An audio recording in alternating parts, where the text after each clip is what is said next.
Pourquoi les métaux conduisent le courant électrique?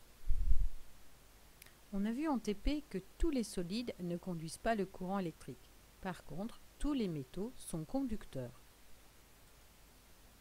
Si on regarde un métal de très près, à l'aide d'un instrument sophistiqué qui s'appelle le microscope à effet tunnel, on va voir cette photo. Il s'agit ici d'une plaque d'or. Les atomes d'or sont bien rangés.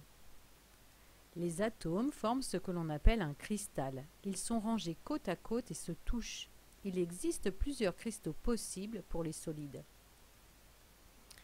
Les métaux ont une structure cristalline. Dans un même métal, les atomes sont identiques et ils sont rangés régulièrement. La plupart des électrons des métaux sont solidement liés au noyau. Cependant, un ou deux électrons peuvent se déplacer d'un atome à l'autre avec facilité. Ce sont des électrons libres. Les matériaux isolants ne possèdent pas d'électrons libres. Dans ce schéma électrique, l'interrupteur est ouvert. Il n'y a pas de courant.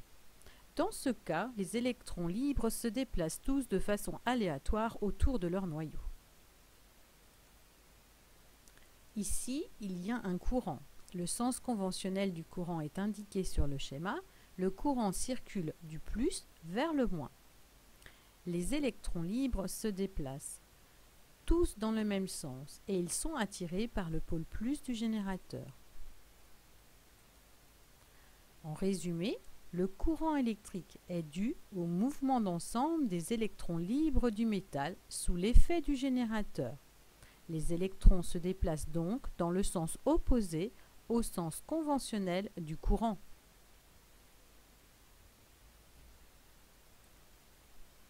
Voici une animation flash.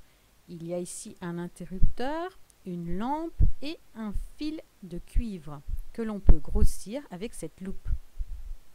On y voit les atomes de cuivre et les électrons libres qui circulent de façon aléatoire.